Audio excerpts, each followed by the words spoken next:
نبی پاک صلی اللہ تعالی علیہ وسلم کے صدقے اس امت پر آسانیاں جبکہ پچھلی امتوں پر سختیاں۔ نمبر 1، تفسیر بغوی میں ہے کہ زکوٰۃ میں چوتھائی مال ادا کرنا یہ پچھلی امت میں فرض تھا۔ بخاری شریف میں ہے پچھلی امت میں چربی حرام تھی۔ تفسیر در منصور میں ہے کہ پچھلی امت میں اونٹ کا گوشت حرام تھا۔ تفسیر روح المعانی میں ہے کہ جس عضو سے پچھلی امت کے لوگ گناہ کرتے اس کو کاٹ دیا جاتا، قصاص میں قتل کرنا لازم تھا، دیت یعنی خون بہا مشروع نہ تھی۔ تفسیر کبیر میں ہے کہ پچھلی امتوں میں نجس ناپاک کپڑا کاٹے بغیر پاک نہ ہوتا تھا، بعض گناہوں کی سزا میں ان کی صورتوں کو مسخ کر کے بندر اور خنزیر بنا دیا جاتا تھا۔ تفسیر در منصور میں ہے کہ پچھلی امتوں کو ہفتے کے دن شکار کی اجازت نہ تھی۔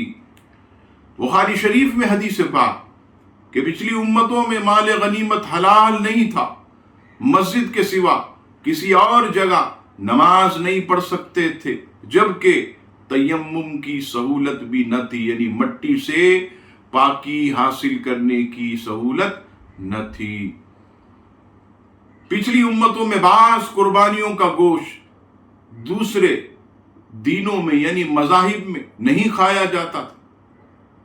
اسی طرح یہ آخری بات یاد رکھیے گا کہ یہ احکام خاص یہود کے لیے تھے اور بقیہ میں کئی دوسری امتیں بھی شامل تھیں۔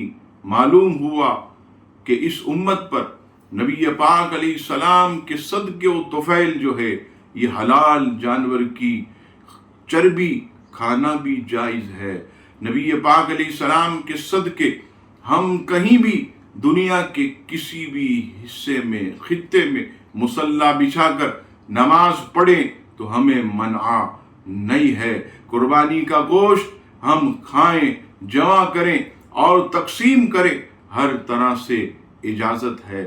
مٹی سے تیمم کریں، یعنی پانی اگر میسر نہ ہو تو مٹی سے پاکی حاصل کرنے کی بھی ہمیں اجازت ہے۔